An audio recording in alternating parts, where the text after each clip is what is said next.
Hello నమస్తే, welcome to Yadav vision. నేను మీ నక్క మహేష్ యాదవ్. ఈరోజు మీ ముందుకు యాదవ్ కార్పొరేషన్ను 5,000 కోట్లతో ఎందుకు ఏర్పాటు చేయాలి, ఒకవేళ చేస్తే యాదవ్ సమాజానికి జరిగే ఉపయోగాలు ఏంటి అనే విషయం మీద చర్చించడానికైతే రావడం జరిగింది. మొదటగా యాదవుల గురించి కనుక మాట్లాడుకుంటే మనం ఒకప్పుడు రాజులం, యోధులం, క్షత్రియులం, అదేవిధంగా శ్రీకృష్ణుడి వారసులం.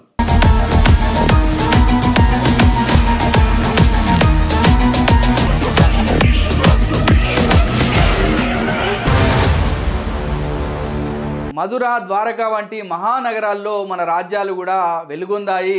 తెలుగు భూమిపై కూడా మన పూర్వీకుల పరాక్రమం గొప్పగా నిలిచింది. కాటమరాజు వంటి వీరులు మన సమాజం నుండి పుట్టి పాలేరు నది ఒడ్డున శత్రువులతో భయంకరమైనటువంటి యుద్ధాలు చేయడం జరిగింది. కాటమరాజు తాత ఆవులవలరాజు, తండ్రి పెద్దిరాజు, సోదరులు సింహాద్రి రాజు, ఎరనూక రాజు, ఈ 3 తరాల యాదవ వీరులు కూడా ఈ సమాజం కోసం ధైర్యంతో పోరాటం చేయడం జరిగింది. ఇది మన చరిత్ర, మన పూర్వీకుల ధైర్యానికి, గౌరవానికి, నాయకత్వానికి ప్రతీకలు. కానీ ఇవాళ మన పరిస్థితి చూస్తే మాత్రం మనసుకైతే చాలా బాధ కలుగుతుంది. ఇవాళ మన సమాజంలో చాలామంది కూడా పశుపోషణ, గొర్రెలు, బర్రెలు, మేకలు, డైరీ ఫార్మింగ్లతోటే జీవితం గడుపుతున్నారు. ఇది చిన్న పని కాదు, ఇది కూడా గౌరవప్రదమైన పనే. కానీ అదే ఒక్క పని మాత్రమే మన పరిధి అయిపోవడం వలన యాదవుల అభివృద్ధి అయితే ఆగిపోయిందనే విషయం మనకు తెలుస్తోంది. కొంతమంది చిన్న చిన్న వ్యాపారాలు చేస్తూ టీ షాపులు, కిరాణా దుకాణాలు, ఆటో డ్రైవింగ్, లారీ ట్రాన్స్పోర్ట్ వంటి పనుల్లో నిమగ్నమై ఉన్నారు. ఈ పనులు కూడా గౌరవప్రదమైనవే. కానీ పెద్ద పెద్ద ఇండస్ట్రీలు, ఐటీ కంపెనీలు, డాక్టర్లు, ఇంజనీర్లు, ఉన్నత అధికారులు, పెద్ద వ్యాపారవేత్తలు మన సమాజం నుండి అయితే చాలా తక్కువ మంది అయితే బయటికి రావడం జరుగుతుంది. మన పిల్లలు కూడా ఈ రోజుల్లో పెద్ద పెద్ద కళలు కంటున్నారు. వాళ్ళు కూడా ఇంజనీర్లు కావాలని, డాక్టర్లు కావాలని, ఐఏఎస్, ఐపీఎస్ అధికారులు కావాలని ఆశించడం జరుగుతుంది. కానీ ఆర్థిక సహాయం లేక వారి కళలు మధ్యలోనే ఆగిపోయే పరిస్థితులు అయితే క్లియర్గా కనిపిస్తున్నాయి. ఒక తండ్రి తన కుమారుని ఇంజనీరింగ్ చదివించాలని అనుకోవడం జరుగుతుంది. కానీ ఫీజులు లక్షల్లో ఉండటం వలన ఆ కళను వదులుకోవాల్సిన పరిస్థితి ఏర్పడింది. ఒక తల్లి తన కూతుర్ని ఎంబీబీఎస్ చేయించాలని చెప్పేసి కోరుకుంటుంది. కానీ కోచింగ్ ఫీజులు, హాస్టల్ ఖర్చులు భరించలేక చాలా ఎక్కువ ఖర్చులు ఉండడం వల్ల ఆశ కూడా నెరవేరకుండా పోయే పరిస్థితులు ఈ రోజుల్లో కనిపిస్తున్నాయి. ఇది ఒక కుటుంబ సమస్య మాత్రమే కాదు, మన మొత్తం యాదవ సమాజానికి సంబంధించిన సమస్య. మన రైతులు కూడా ట్రాక్టర్ కొనాలని, హార్వెస్టర్ తీసుకోవాలని, బోర్వెల్ వేయాలని కోరుకుంటున్నారు. కానీ బ్యాంక్ లోన్లు ఇవ్వడానికి కూడా షరతులు పెడుతున్నాయి బ్యాంకులు. సబ్సిడీ స్కీములు ఉన్న అందరికీ కూడా సులభంగా అందడం లేదు. మన మహిళలు కూడా స్వయం సహాయక గ్రూపులు ఏర్పాటు చేసి స్టిచ్చింగ్ యూనిట్లు, డైరీ యూనిట్లు, పౌల్ట్రీ ఫార్మ్స్, ఫుడ్ ప్రాసెసింగ్ యూనిట్లు ప్రారంభించాలని చెప్పేసి వాళ్ళు కూడా ఆశించడం జరుగుతుంది. వాళ్ళు కష్టపడడానికి సిద్ధంగా ఉన్నప్పటికీ కూడా, వాళ్ళలో ప్రతిభ ఉన్నప్పటికీ కూడా వాటిని ప్రారంభించడానికి అవసరమైనటువంటి డబ్బు కానీ, సబ్సిడీలు కానీ దొరకడం లేదు. మన యువతలో చాలామంది చిన్న వ్యాపారం ప్రారంభించాలని అనుకోవడం జరుగుతుంది. కానీ దానికి సంబంధించినటువంటి ఏ బిజినెస్ వ్యాపారం ఓపెన్ చేయాలన్నా కూడా ఇవాళ డబ్బు దొరకని పరిస్థితి. అదేవిధంగా బ్యాంక్ లోన్లు కూడా ఇవ్వడానికి గ్యారంటీలు అడుగుతున్నటువంటి పరిస్థితి. ఇది మన సమాజం ఎదుర్కొంటున్నటువంటి నిజమైన పరిస్థితి. ఇప్పుడు ఒకసారి ఇతర సమాజాలు ఎలా ముందుకు వెళ్తున్నాయో గమనించి చూద్దాం. వివిధ కార్పొరేషన్ల ద్వారా వారికి విద్యా సహాయం, సబ్సిడీ లోన్లు, వృత్తి శిక్షణలు, అదేవిధంగా వ్యాపార అవకాశాలు సులభంగా అందుబాటులోకి రావడం వల్ల వారు ఆర్థికంగా, విద్యాపరంగా, రాజకీయంగా ముందుకు వెళ్ళడం జరుగుతుంది. మాత్రం ఇంకా అదే పాత స్థితిలో మిగిలిపోవడం జరుగుతుంది. కానీ మన సమాజం ఎప్పుడూ పోరాడడానికి వెనకడుగు వేయలేదు. ఈ సమాజంలో వెనుకబడిన తరగతుల కోసం బీసీ రిజర్వేషన్ల ఉద్యమం అయితే మనకు జరిగిన విషయం మనందరికీ తెలిసిందే.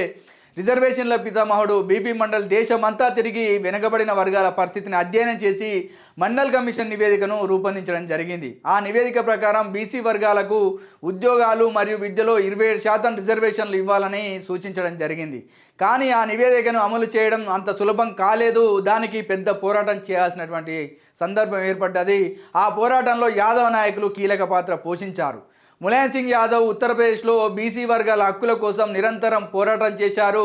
ఆయన ప్రజల్లో అవగాహన పెంపొందించడం జరిగింది. రిజర్వేషన్లు అమలు చేయాలని బలంగా డిమాండ్ చేయడం జరిగింది. లాలూ ప్రసాద్ యాదవ్ కూడా బీహార్ రాష్ట్రంలో సామాజిక న్యాయం కోసం శక్తివంతమైనటువంటి ఉద్యమాన్ని నడిపించడం జరిగింది. బీసీ, ఎస్సీ, ఎస్టీ వర్గాలకు హక్కులు రావాలని స్పష్టంగా పోరాటం చేయడం జరిగింది. శరద్ యాదవ్ జాతీయ స్థాయిలో మండల్ కమిషన్ అమలు కోసం పార్లమెంట్లో బలమైన వాదనలు చేయడం జరిగింది. దేశవ్యాప్తంగా బీసీ వర్గాల ఐక్యత కోసం వాళ్ళ ముగ్గురు కూడా పనిచేయడం జరిగింది. వాళ్ళని యాదవ్ త్రయంగా మనం పిలుచుకోవడం జరుగుతుంది. మండల్ కమిషన్ నివేదికను అమలు చేయించడంలో ముఖ్యమైన పాత్ర పోషించారు యాదవులు. దాని ఫలితంగా బీసీ వర్గాలకు 27% రిజర్వేషన్లు అయితే రావడం జరిగింది. ఇది మన సమాజం యొక్క రాజకీయ బలం, మన పోరాట సామర్థ్యం. కానీ ఇప్పుడు రాజకీయ రిజర్వేషన్లు లేకపోవడం వలన ఇవాళ మనము ఆర్థికంగా, విద్యాపరంగా, వ్యాపార పరంగా కూడా వెనుకబడుతున్నాం. ఎందుకంటే చట్టసభల్లో మన ఎమ్మెల్యేల సంఖ్య తగ్గిపోవడం వల్ల. కాబట్టి యాదవుల కోసం ఒక ప్రత్యేక కార్పొరేషన్ అయితే అవసరం ఉంది. 5,000 కోట్లతో ఒక ప్రత్యేక యాదవ కార్పొరేషన్ ఏర్పాటు చేస్తే మన సమాజం కూడా ఎంతో మారుతుంది.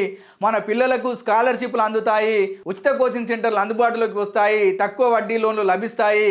మన యువత కూడా స్వయం ఉపాధి ప్రారంభించడానికి సబ్సిడీ లోన్లు పొందడం జరుగుతుంది. మన రైతులు ట్రాక్టర్లు, హార్వెస్టర్లు, ఆధునిక వ్యవసాయ పరికరాలు సులభంగా కొనుగోలు చేయొచ్చు. అదేవిధంగా మన మహిళలు చిన్న చిన్న పరిశ్రమలు ప్రారంభించడానికి, వాళ్ళకు ఆర్థికంగా స్వతంత్రంగా నిలబడడానికి అనేక సబ్సిడీలు అయితే అందుబాటులో ఉండడం జరుగుతుంది. ఆరోగ్య సేవల కోసం ఇన్సూరెన్స్ వంటి వాటి కూడా అందుబాటులోకి రావడం జరుగుతుంది. స్కిల్ డెవలప్మెంట్ ట్రైనింగ్ సెంటర్లు కూడా స్థాపించబడతాయి. యువతకు కొత్త నైపుణ్యాలు రావడం వల్ల వాళ్ళకు ఉద్యోగ అవకాశాలు కూడా పెరిగే అవకాశం ఉంటుంది. ఇవన్నీ ఒకే చోటు నుంచి అందుబాటులోకి వస్తాయి అదే యాదవ కార్పొరేషన్ ఏర్పాటు చేస్తే. మన పిల్లలు డాక్టర్లు కావాలి, ఇంజనీర్లు కావాలి, అధికారులు కావాలి, పెద్ద వ్యాపారవేత్తలు కావాలి.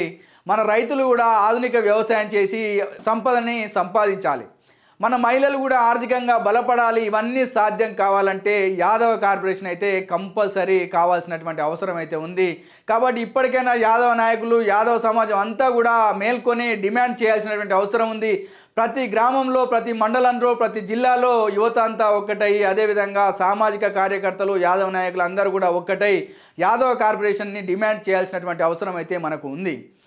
ఈ యాదవ కార్పొరేషన్ ఏర్పాటు వల్ల మనం కాకపోయినా మన తరం అయితే బాగుపడుతుంది. కాబట్టి ఖచ్చితంగా యాదవ కార్పొరేషన్ అనేది మనకు రావాల్సినటువంటి అవసరం ఉంది. దానికోసం ఫైట్ చేయాల్సినటువంటి అవసరం కూడా ఉంది. కాబట్టి ఇలాంటి అప్డేట్స్తో మేము ముందుకు వచ్చే ప్రయత్నం చేస్తాను. కాబట్టి చూస్తూనే ఉండండి యాదవ్ విజన్ ఛానల్. మా యొక్క ఛానల్ని లైక్ చేయండి, షేర్ చేయండి, సబ్స్క్రైబ్ చేయండి. Thank you.